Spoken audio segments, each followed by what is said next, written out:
BBC Bangla. এখন সন্ধ্যা 7:30। একটু পরেই শুনবেন সর্বশেষ বিশ্ব সংবাদ। আপনারা বিবিসি শুনছেন ঢাকায় FM 100,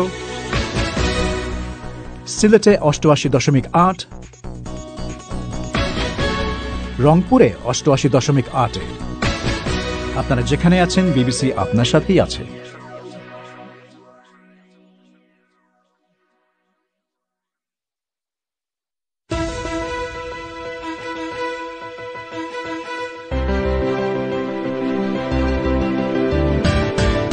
বাংলাদেশে করোনা ভাইরাসে মৃতের সংখ্যা 2000 ছাড়িয়েছে। তারপরেও মৃত্যুর হার ভারত, পাকিস্তান সহ বিশ্বের বহু দেশের চেয়েও কম। কিভাবে? সরকারি হিসেব কতটা নির্ভরযোগ্য? কোভিডের কারণে লাখ লাখ বাংলাদেশি অভিবাসী শ্রমিক চাকরি হারিয়ে দেশে ফিরতে পারে। 5 থেকে 10 লক্ষ বাংলাদেশি শ্রমিক হয়তো ফেরত চলে আসবে। রেমিটেন্সের প্রবাহ যদি 20% কমে, তাহলেও প্রায় 35 থেকে 40 হাজার কোটি টাকার মতো গ্রামীণ অর্থনীতিতে কম সংযোজন হয়। ভারতে হু হু করে বাড়ছে কোভিড রোগী। আজই রাশিয়াকে টপকে তালিকার 3য় স্থানে চলে যেতে পারে ভারত। তৈরি হচ্ছে জায়ান্ট সব অস্থায়ী হাসপাতাল।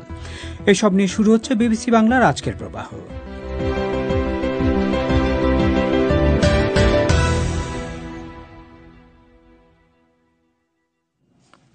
রেডিওতে শর্টওয়েভ এবং FM ছাড়াও অনুষ্ঠান আপনারা লাইভ শুনতে পাচ্ছেন আমাদের ওয়েবসাইটের ঠিকানা www.bbcbangla.com। আজকের প্রবাহে আপনাদের স্বাগত জানাচ্ছি, শাকিল আনোয়ার। বাংলাদেশে করোনা ভাইরাসে আক্রান্ত হয়ে মৃতের সংখ্যা আজ 2000 ছাড়িয়ে গেছে। সরকারের দেয়া হিসাবে গত 24 ঘণ্টায় নতুন করে মারা গেছেন 55 জন, ফলে মৃতের সংখ্যা দাঁড়ালো 2052। শনাক্ত রোগীর সংখ্যা 1,62,417। যদিও সরকারি হিসাবের গ্রহণযোগ্যতা নিয়ে অনেক বিশেষজ্ঞ প্রশ্ন তোলেন, তারপরেও শনাক্ত রোগী এবং মৃতের সংখ্যার অনুপাতে বাংলাদেশে কোভিডে মৃত্যুর হার 1.26%, যা প্রতিবেশী ভারত, পাকিস্তান বা মিয়ানমার ছাড়াও বিশ্বের বহু দেশের তুলনায় কম। কেন বাংলাদেশে কোভিডে মানুষজন অপেক্ষাকৃত কম মারা যাচ্ছেন? উত্তর খোঁজার চেষ্টা করেছেন মুন্নি আক্তার। স্বাস্থ্য অধিদপ্তরের তথ্য মতে বাংলাদেশে এ পর্যন্ত করোনা ভাইরাসে আক্রান্ত হয়ে মৃতের সংখ্যা 2000 ছাড়িয়েছে, আর আক্রান্ত হয়েছে 1,62,000-এর বেশি মানুষ। সে হিসেবে বাংলাদেশে আক্রান্তের তুলনায় মৃতের হার শতকরা 1.26%। 24 ঘন্টায় মৃত্যুবরণ করেছেন 55 জন, এ পর্যন্ত 2052 জন। শনাক্ত বিবেচনায় মৃত্যুর হার 1.26%। দক্ষিণ পূর্ব এশিয়ার কোভিড আক্রান্ত দেশগুলোর মধ্যে মৃত্যুহার তুলনা করলে দেখা যায় যে অন্য দেশগুলোর তুলনায় বাংলাদেশে মৃত্যুহার সরকারি হিসাবে বেশ কম। যুক্তরাষ্ট্রের জনস হপকিন্স বিশ্ববিদ্যালয়ের তথ্য মতে প্রতিবেশী দেশ ভারতে এই মৃত্যুর হার 2.9%, পাকিস্তানে 2.1%, ইন্দোনেশিয়ায় 5.0%, মালয়েশিয়ায় 1.4%, থাইল্যান্ডে 1.8% এবং মিয়ানমারে 2.0%। স্বাস্থ্য অধিদপ্তরের অতিরিক্ত মহাপরিচালক নাসিমা সুলতানা বলেন, বাংলাদেশে হাসপাতালগুলোতে ব্যবস্থাপনা ভালো হওয়ার কারণেই মৃত্যুহার কম রাখা সম্ভব হয়েছে। আমাদের হাসপাতাল ব্যবস্থাপনা অনেক ভালো, যারা হাসপাতালে যাচ্ছে তাদের অনেক ভালো ব্যবস্থাপনা, এই জন্য মারা যাচ্ছে। তবে বিশেষজ্ঞরা বলছেন, মৃত্যুহার কমের যে সংখ্যা দেখানো হয়েছে তার মধ্যে গরমিল রয়েছে। বাংলাদেশের কোভিড পরিস্থিতির পুরো চিত্রটা এই সংখ্যার মাধ্যমে জানা সম্ভব নয়, একথা বলেন ভাইরোলজিস্ট নজরুল ইসলাম। এগুলা হিসাব নিকাশ মারপ্যাচ আছে। আমাদের হিসাব হচ্ছে যে যতগুলো পেশেন্ট আমরা পজিটিভ পেয়েছি তার মধ্যে এত, আর যতগুলো পেশেন্ট হসপিটালাইজেশন হচ্ছে তার মধ্যে কত, অনেকগুলো ফ্র্যাগমেন্টেশন আছে। সুতরাং আমাদের এখানে 1.26% ক্যাজুয়ালিটি, 40% যেন রিকভারি রেট, তাহলে বাকিগুলো কোথায় গেল? একই ধরনের মত দিয়েছেন জনস্বাস্থ্য বিশেষজ্ঞ বেনজির আহমেদ। তিনি বলেন, বিভিন্ন হাসপাতালে বা বাড়িতে কোভিডের উপসর্গ নিয়ে যারা মারা যাচ্ছে তাদের সংখ্যাটা হিসাবের বাইরেই থেকে যাচ্ছে, যার কারণে মৃত্যুর প্রকৃত সংখ্যা পাওয়া যাচ্ছে না। যাদের করোনা কনফার্ম হচ্ছে এই মৃত্যুর সংখ্যাটা আমাদের অধিদপ্তর থেকে দিচ্ছে। এর মধ্যে কিন্তু যারা করোনায় সন্দেহজনক মৃত্যু সেই সংখ্যাটা আসছে না, তার ফলে এইটা একটা কম থাকছে। আমাদের প্রকৃত মৃত্যু করোনার কারণে হয়তো আরো বেশি। আমাদের দেশে 70-এর উপরে আমাদের সংখ্যাটা অত বেশি না। তো তার ফলে যে কোমরবিডিটি বা তাদের আগে থেকে বিভিন্ন অঙ্গ প্রত্যঙ্গ সেগুলোর যে স্বাভাবিক অবস্থা সেটা বেশি বয়স্ক মানুষের চেয়ে ভালো থাকায় আউটকামটা বেটার। বিশেষজ্ঞরা বলছেন, জনসংখ্যার বেশিরভাগের বয়স কম হওয়ায় প্রকৃতিগতভাবেই কম মৃত্যুর মুখোমুখি হচ্ছে বাংলাদেশ। তাছাড়া যে পরিমাণে সংক্রমণ ছড়ানোর কথা ছিল সেটিও হয়নি। এ বিষয়ে ভাইরোলজিস্ট নজরুল ইসলাম মনে করেন, বাংলাদেশে করোনা ভাইরাসের এই প্রবণতার কারণ এখনো অজানা। আমরা যে ধরে নিয়েছিলাম যে ঘনবসতি, সেই জন্য এখানে বেশি ইনফেকশন হবে, বেশি মারা যাবে, সেই জিনিসটা কিন্তু মিলছে না। সুতরাং দেখা যাচ্ছে যে আরো কোনো ফ্যাক্টর আছে যেটা এইটাকে ডিটারমিন করে। এই কারণটাই আমাদেরকে বের করতে হবে, কারণটা কেউ আমরা জানি না। বিশ্বে কোভিড আক্রান্ত দেশগুলোর মধ্যে বাংলাদেশের অবস্থান 18তম। মুন্নি আক্তার। বাংলাদেশের কোভিড পরিস্থিতি নিয়ে, সরকারি পরিসংখ্যান নিয়ে বিবিসি বাংলার ফেসবুক পাতায় প্রতিদিনই বহু মানুষজন মন্তব্য করেন, আজও করেছেন। দুটি পড়ছি সেসব মন্তব্যের ভেতরে সোহেলি হোসেন নামে একজন লিখেছেন যে ইটালি, আমেরিকা খারাপ উদাহরণ, তারা অনেক ভুল করেছে। বাংলাদেশের উচিত নিউজিল্যান্ড, ভিয়েতনাম এবং শ্রীলঙ্কার কাছ থেকে শিক্ষা নেওয়া।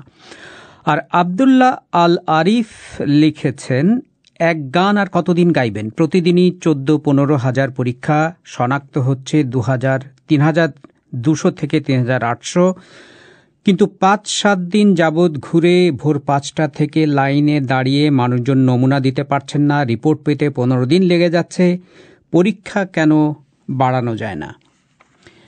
এই ছিল ফেসবুক পাতায় আপনাদের দুজনের মন্তব্য।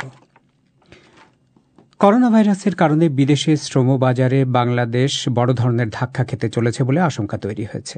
অভিবাসনের উপর নজর রাখে এমন একটি বেসরকারি সংস্থার দাওয়া হিসেবে ফেব্রুয়ারি মাস থেকে এখন পর্যন্ত 2 লাখেরও বেশি অভিবাসী শ্রমিক দেশে ফিরে এসেছেন, যাদের বিরাট একটি অংশের ফিরে যাওয়ার সম্ভাবনা খুবই ক্ষীণ। একজন অর্থনীতিবিদ বলছেন যে জ্বালানি তেলের বাজারে ধস নামায় মধ্যপ্রাচ্যের অর্থনীতি মারাত্মক চাপে পড়েছে, ফলে সেখান থেকে প্রচুর শ্রমিক ছাঁটাই হচ্ছে। তিনি বলছেন 8 থেকে 10 লাখ বাংলাদেশি শ্রমিক মধ্যপ্রাচ্যে কাজ হারাতে পারে। আরও শুনুন সঞ্জনা চৌধুরীর কাছে। ঢাকার দনিয়া ইউনিয়নের বাসিন্দা রাশেদুল হাসান রুমি গত 3 বছর ধরে সিঙ্গাপুরে নির্মাণ শ্রমিক হিসেবে কাজ করে আসছেন। সেখানকার কোম্পানির সাথে তার আরও 2 বছর কাজের চুক্তি থাকলেও এই মার্চে ছুটির কথা বলে কোম্পানি তাকে দেশে ফেরত পাঠিয়ে দেয়। এখন তার ভিসার মেয়াদও শেষ হয়ে আসছে, কিন্তু সিঙ্গাপুরে যাওয়ার কোনো ব্যবস্থা হয়নি। এমন পরিস্থিতিতে তিনি আদৌ বিদেশে কাজ করতে পারবেন কিনা, বিদেশ যাওয়ার ঋণ কিভাবে শোধ করবেন, আর তার আয়ের ওপর নির্ভরশীল 7 সদস্যের পরিবারই বা কিভাবে চলবে, এমন নানা অনিশ্চয়তার মধ্যে আছেন। করোনার প্রাদুর্ভাব কবে পর্যন্ত থাকবে সেটাও ঠিক নাই, আবার প্রাদুর্ভাব শেষ হইলে যে কোম্পানির আবার আগের মতো কাজে ফিরে আসতে পারবো সেটাও অনিশ্চিত অবস্থা। এভাবে তারা আপাতত পারমিট গুলা তারা পাঠিয়ে দিচ্ছে, ভিসা ক্যান্সেল করে, পারমিট ক্যান্সেল করে। আমাদের যে ভিসা ছিল, পারমিট ছিল, সেগুলো তো এখন ক্যান্সেল হয়ে গেছে। বিভিন্ন কোম্পানি আছে যাদেরকে একবারে ক্যান্সেল করে পাঠিয়ে দিচ্ছে। চাকরি চলে গেছে, এরকম আছে। আমার যদি কোম্পানি আবার নতুন করে যাইতে হবে, কোম্পানি যদি না চায় যে আমাকে আর নিবে না, এই অবস্থার মধ্যে অনেকেই আছে। মিস্টার রুমির মতো আরও অনেক প্রবাসী শ্রমিক সৌদি আরব, কাতার, ইতালি, মালয়েশিয়া সহ বিভিন্ন দেশে চাকরি হারিয়ে দেশে ফিরতে শুরু করেছেন। ব্র্যাকের অভিবাসন কর্মসূচি থেকে পাওয়া তথ্য অনুযায়ী গত ফেব্রুয়ারি থেকে মার্চ মাসের মধ্যে 2 লাখ অভিবাসী শ্রমিক দেশে ফিরেছেন। এছাড়া 21শে মার্চ আন্তর্জাতিক রুটে ফ্লাইট চলাচল বন্ধ হওয়ার পর এ পর্যন্ত চার্টার্ড ফ্লাইটে দেশে ফিরেছেন আরও অন্তত 18,000 শ্রমিক। তাদের ভিসার মেয়াদ, সেই সঙ্গে কাজের চুক্তির মেয়াদও শেষ হওয়ার পথে। এমন অবস্থায় অভিবাসীদের পুনর্বাসনে জাতীয় ও আন্তর্জাতিক দুটি উপায় সরকারের উদ্যোগ নেওয়া প্রয়োজন বলে মনে করছেন প্রবাসীদের বেসরকারি সংস্থা রামরুর chairman Tasnim Siddiqui.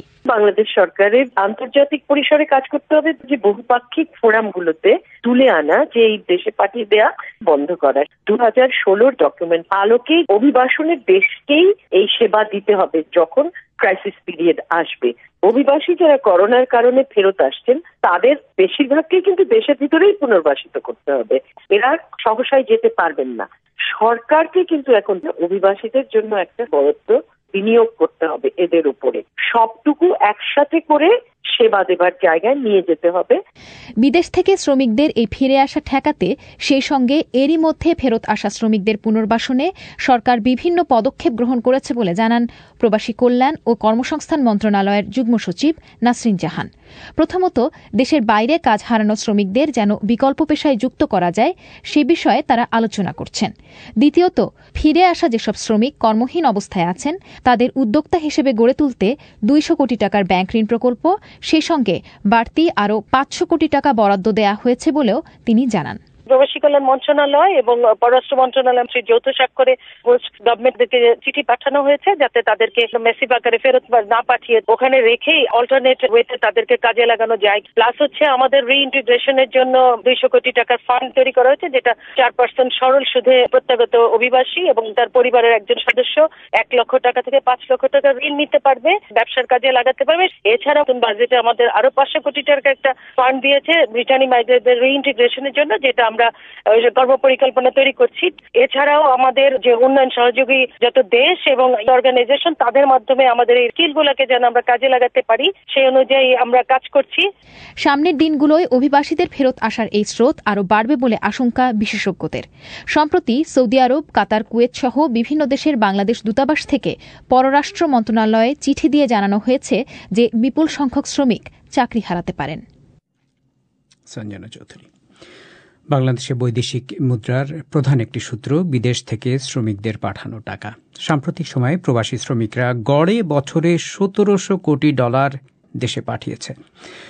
Corona virus প্যান্ডেমিকের কারণে লাখ লাখ প্রবাসী শ্রমিক যদি বেকার হয়ে পড়েন, তাদের অনেককে যদি দেশে চলে আসতে হয়, যে লক্ষণ ইতিমধ্যেই স্পষ্ট, তাহলে বাংলাদেশের সমাজের জন্য, অর্থনীতির জন্য তার পরিণতি কি হতে পারে? জিজ্ঞেস করেছিলাম ঢাকায় অর্থনীতিবিদ এবং গবেষণা সংস্থা পলিসি রিসার্চ ইনস্টিটিউটের ডক্টর আহসান এইচ মনসুরকে। আমাদের যে গ্রামীণ অর্থনীতির একটা বিরাট চালিকা শক্তি হচ্ছে আমাদের রেমিটেন্সের প্রবাহ। একটা হচ্ছে আভ্যন্তরীণ রেমিটেন্স, আরেকটা হচ্ছে বিদেশি রেমিটেন্স। বিশেষ করে মধ্যপ্রাচ্য তেলের দাম কমে যাওয়াতে সেখানে বড় রকমের সংকোচনের মধ্যে পড়ছে অর্থনীতি এবং সরকারি ব্যয়, এবং সেখানে ব্যাপকভাবে লোক ছাঁটাই করা হচ্ছে পৃথিবীর সব দেশ থেকেই। সেখানে লোক আছে এবং তারা তাদের দেশে ফিরে যাচ্ছে, বাংলাদেশেও তার ব্যতিক্রম নয়। তো সেই হিসেবে আমাদের একটা ধারণা হচ্ছে যে অন্তত পক্ষে 5 থেকে 10 লক্ষ বাংলাদেশি শ্রমিক সেখান থেকে হয়তো ফেরত চলে আসবে আগামী কিছুদিনের মধ্যেই।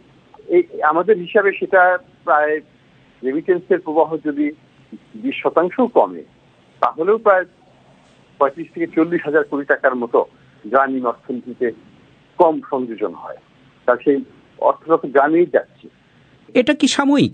আমার কাছে তো মনে হচ্ছে না যে এটা সাময়িক, কারণ তেলের দামের সাথে এটা বেশ সম্পৃক্ত, মধ্যপ্রাচ্যের জিনিসটা। এবং তেলের দাম যেটুকু আমরা জানি, এবং আমি নিজে মধ্যপ্রাচ্যের উপর কাজ করতাম, তো তাতে তেলের দাম যে আগামী 2 থেকে 3 বছরের মধ্যে আবার $60-70-80 যাবে, এটা কিন্তু কেউ প্রজেক্ট করছে না। সুতরাং একটা লম্বা সময়ের জন্য এই অবস্থা তৈরি হতে পারে। হ্যাঁ, লম্বা সময়ের জন্য এই যে 8-10 লাখ লোক ফিরে আসবে বাংলাদেশে, যদি হয় এটা, তাহলে এই লোকগুলো এসে কি করবে এখানে? সেটাই বড় প্রশ্ন, কারণ এরা কৃষিকাজ হয়তো কেউ কেউ জানবে, কেউ জানে না।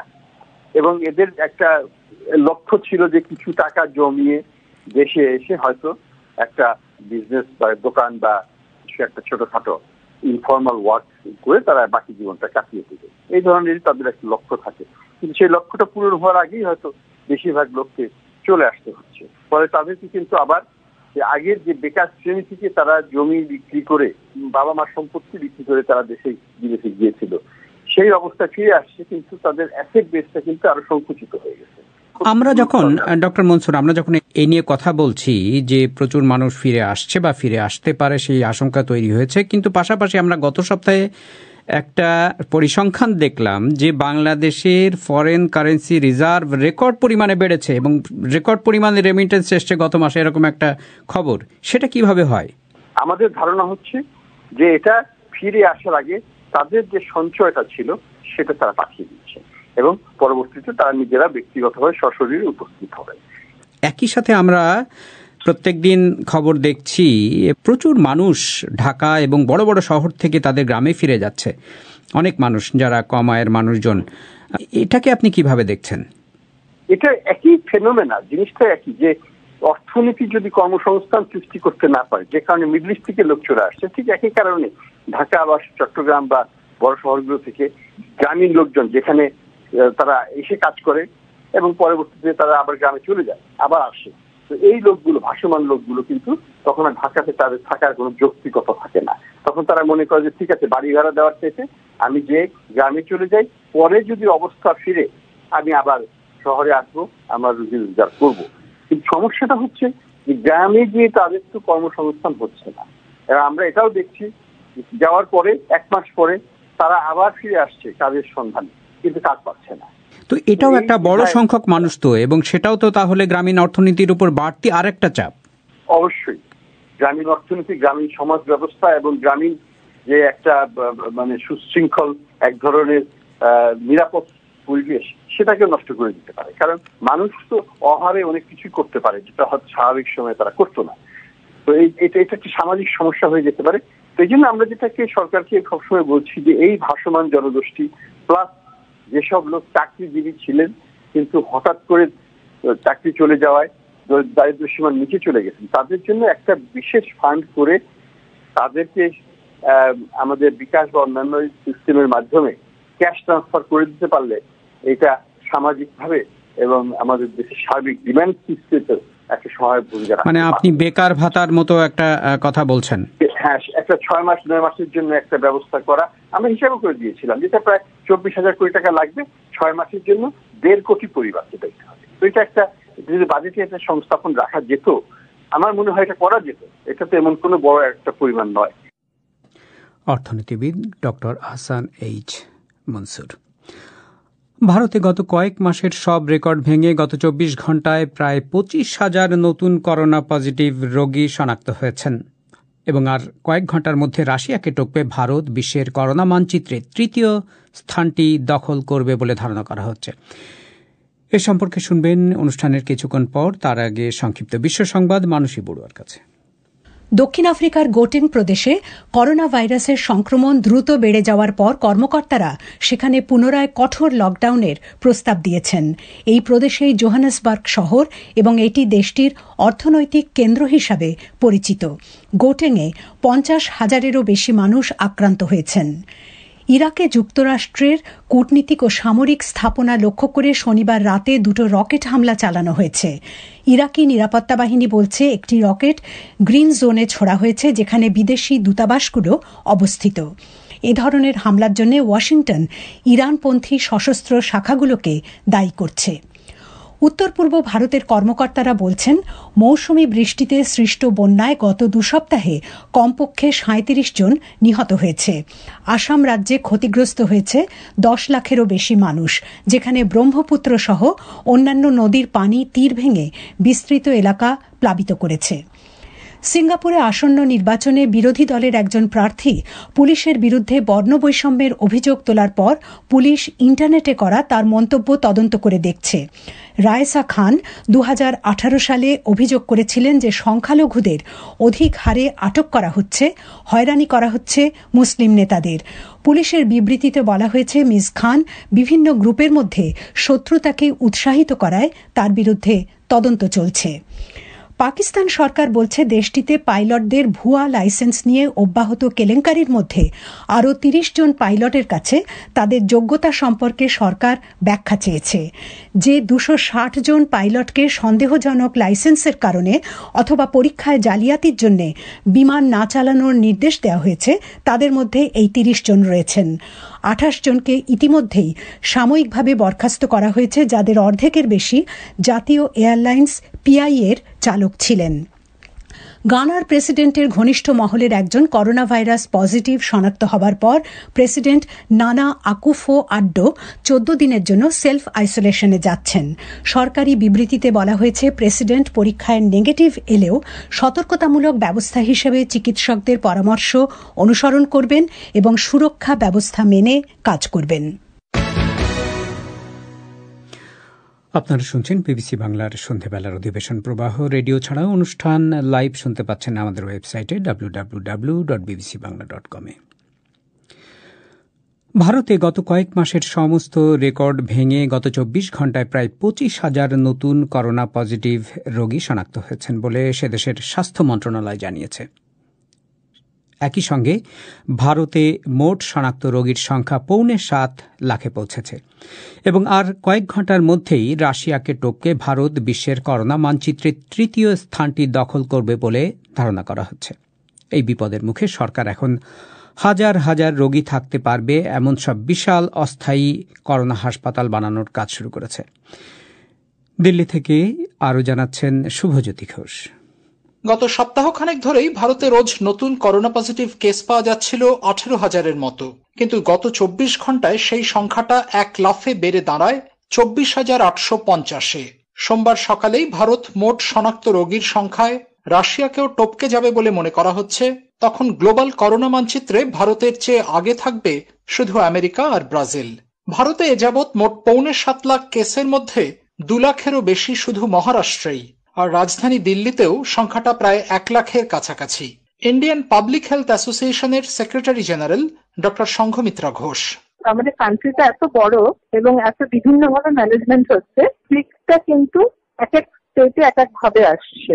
তো দিল্লির পিকটা অলমোস্ট আসতে শুরু করেছে, কিন্তু ওয়েস্ট বেঙ্গলের পিক হয়তো আরেকটু পরে আসবে। বিভিন্ন জায়গায় বিভিন্ন ভাবে পিকটা হবে, জনসংখ্যা এবং ফাস্টনেসের জন্য এটা বলতে পারেন। সেই সঙ্গে আমি ম্যানেজমেন্টটা বলেছি একই কারণে যে এক একটা জায়গায় এক এক রকম হচ্ছে না। ধরুন ওয়েস্ট বেঙ্গলে কম হচ্ছে, দিল্লিতে বেশি হচ্ছে, মুম্বাইতে আরো বেশি হচ্ছে। সেই হিসেবে গোটাটা মানে আমাদের এক একটা স্টেট এক একটা কান্ট্রির মতো বিহেভ করছে প্রায়। ভারতের এক এক রাজ্যে করোনা পরিস্থিতি এক এক রকম। দেখা যাচ্ছে সংকট ব্যবস্থাপনার পদ্ধতি ও কৌশলও বিভিন্ন রাজ্যে আলাদা।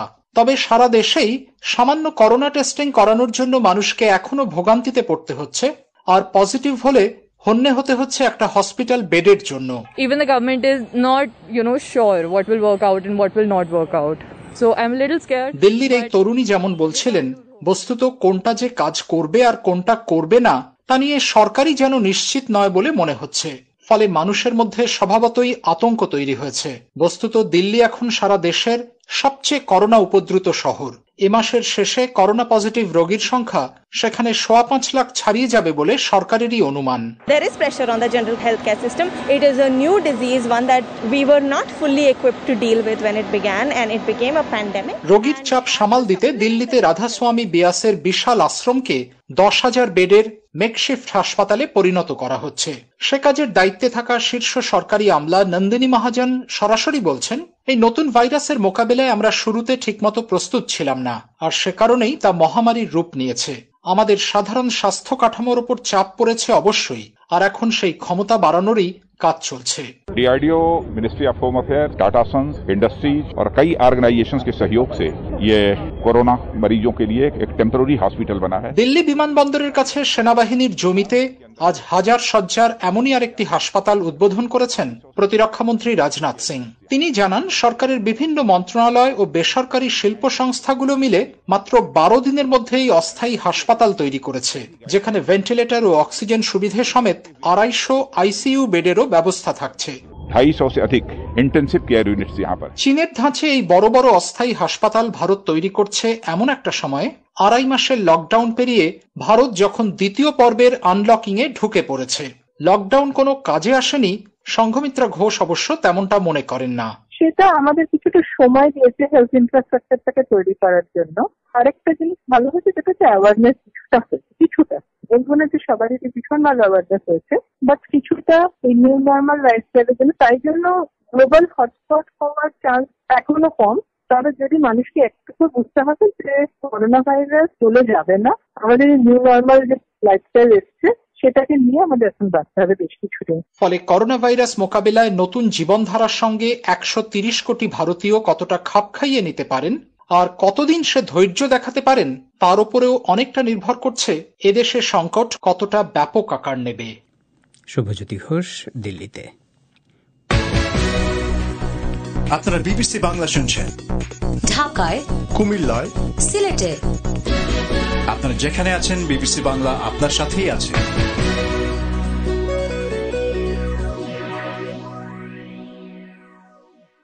বাংলাদেশে ফেসবুকে আজ মানুষজন প্রধানত কি বিষয়ে কথা বলছেন, তর্ক বিতর্ক করছেন। চলুন শোনা যাক ফয়সাল তিতুমির এবং আফরোজা নীলার কাছে।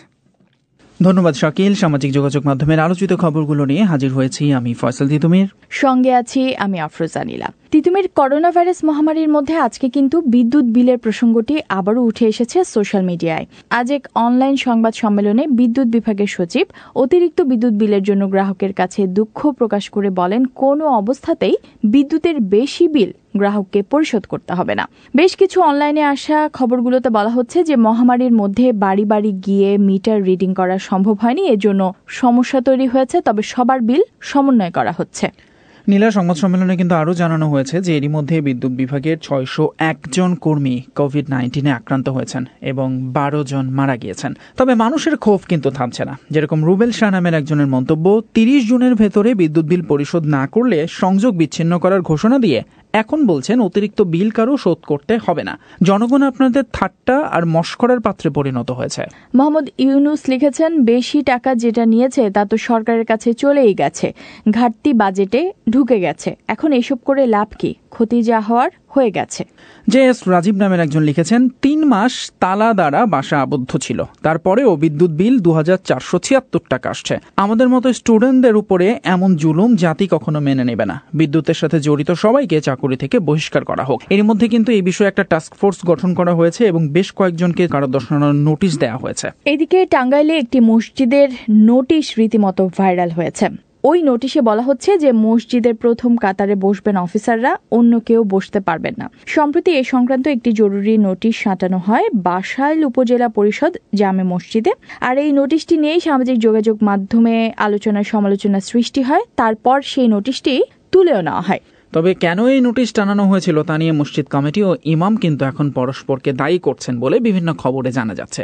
আর সেসব নিয়ে আছে নানা মন্তব্য। যেরকম শেখ সাবিরুল ইসলাম লিখেছেন, ওখানেও এত বড়সড় অফিসার মহোদয় কারা? ইমতিয়াজ হোসেন রাব্বানির মন্তব্য, যাক, অফিসারেরা সামনের কাতারে বসে যদি বয়ান শুনে ভালো চরিত্রের অধিকারী হন, এলাকার মানুষকে সঠিক প্রাপ্যটা বুঝিয়ে দেন, তাহলে মুসল্লিরা তবুও ছেড়ে দেবে। সাহিফ আলম বলেছেন, ইসলাম ধর্মে কোনো শ্রেণী বৈষম্য নাই। এদিকে ক্রিকেটার সাকিব আল হাসান আজ আবারও উঠে এসেছেন সোশ্যাল মিডিয়ায় আলোচনার কেন্দ্রে। সম্প্রতি উইজডেন ঘোষিত এই শতাব্দীর সবচেয়ে গুরুত্বপূর্ণ ক্রিকেটারের তালিকায় জায়গা করে নেন তিনি। খবরটি জানিয়ে নিজের ভেরিফাইড ফেসবুক পেজে সাকিব লিখেছেন যে সেরা খেলোয়াড়দের একজন হিসেবে এই মর্যাদাপূর্ণ তালিকায় দেশের প্রতিনিধিত্ব করতে পেরে তিনি আনন্দিত ও সম্মানিত বোধ করছেন। শতাব্দীর সবচেয়ে মূল্যবান ক্রিকেটারদের তালিকায় ওয়ানডে ক্রিকেটে দ্বিতীয় এবং টেস্ট ক্রিকেটে 6ষ্ঠ স্থানে নির্বাচিত হন সাকিব আল হাসান এবং এই জন্য তিনি ক্রিকেটের বাইবেল খ্যাত ম্যাগাজিন উইজডেনকে আন্তরিকভাবে ধন্যবাদও জানিয়েছেন তার পোস্টের মাধ্যমে। এবং সেই পোস্টের নিচে কিন্তু অভিনন্দনের জোয়ারে ভাসছেন সাকিব আল হাসান। যেরকম রাহেন আসিফ নামের একজন লিখেছেন, তুমি শুধু বাংলাদেশের না, বিশ্বের সেরা খেলোয়াড়দের একজন, তুমি সারা বিশ্বের অহংকার। হাসিব মাহমুদ বলছেন, আমি বরং সাকিব যে টি-20 লিস্টটাতে নেই সেটা দেখেই অবাক হয়েছি। He deserves to be in that list too. তিনি বলছেন যে সেখানেও তার থাকা উচিত ছিল। বিল্লাল হোসেনের মন্তব্য, সেরারা সবসময় সেরাই থাকে, খেলা থেকে দূরে থাকলে কি হবে। বর্তমানে আইসিসির নিষেধাজ্ঞায় আছেন সাকিব আল হাসান, তবে তার এই অর্জনে সাধারণ ক্রিকেট প্রেমী থেকে শুরু করে তার সতীর্থরাও নানান পোস্ট দিচ্ছেন সাকিবকে নিয়ে। এবারে ভারতের একটি খবর। মুম্বাইয়ের এক চিকিৎসক রিচা নেগির একটি নাচের ভিডিও সম্প্রতি সোশ্যাল মিডিয়ায় ভাইরাল হয়েছে, যেখানে ওই চিকিৎসক পিপিই কিট পরে নাচছেন। আর এই নিয়ে খবর প্রকাশ হয়েছে বেশ কিছু গণমাধ্যমে প্রকাশিত এই খবরে চিকিৎসক জানিয়েছেন যে পিপিই পরার কারণে প্রচণ্ড গরম লাগা সত্ত্বেও তিনি কর্মে অবিচল থেকেছেন। এরপরই রিচা নেগি সহ চিকিৎসকদের প্রতি কৃতজ্ঞতা জানাতে দেখা যায় অনেকে এবং সোশ্যাল মিডিয়ায় তার এই ভিডিওটি কিন্তু অনেক শেয়ার হয়েছে এবং সেগুলোর নিচে কিন্তু নানান রকম মন্তব্যও করছেন ব্যবহারকারীরা। যেরকম অনির্বাণ চৌধুরী নামের একজন লিখেছেন, কঠিন পরিস্থিতির মুহূর্তেও আনন্দে থাকা যায়, আপনাকে ধন্যবাদ, ভালো থাকবেন। রাজিনা পারভিনের মন্তব্য, মনে এমন অদম্য ইচ্ছাশক্তি নিয়ে দিন রাত এক করে রোগী দেখাশোনা করছেন, অনেক শ্রদ্ধা সকল ডাক্তার এবং নার্সদের জন্য। তো এই ছিল সামাজিক মাধ্যমে আলোচিত খবরগুলো নিয়ে আমাদের আজকের আপডেট। ধন্যবাদ সঙ্গে থাকার জন্য। আফরোজা নীলা এবং ফয়সাল তিতুমির। অধিবেশন শেষ করার আগে খবরের প্রধান অংশগুলো আরেকবার। বাংলাদেশে করোনা ভাইরাসে মৃতের সংখ্যা 2000 ছাড়িয়েছে বলে সরকারের পক্ষ থেকে জানানো হয়েছে। কোভিড প্যান্ডেমিকের কারণে লাখ লাখ বাংলাদেশি অভিবাসী শ্রমিক চাকরি হারিয়ে দেশে ফিরে আসতে পারে বলে আশঙ্কা তৈরি হয়েছে। আর ভারতে হু হু করে বাড়ছে কোভিড রোগী। আজই রাশিয়াকে টপকে তালিকার তৃতীয় স্থানে চলে যেতে পারে ভারত। তৈরি হচ্ছে জায়ান্ট সব অস্থায়ী হাসপাতাল। আমাদের পরবর্তী অধিবেশন আজই বাংলাদেশে রাত 10:30, ভারতে 10টায় শুনবেন আশা করি। আমি শাকিল আনোয়ার এখনকার মতো এখানেই বিদায় চাইছি।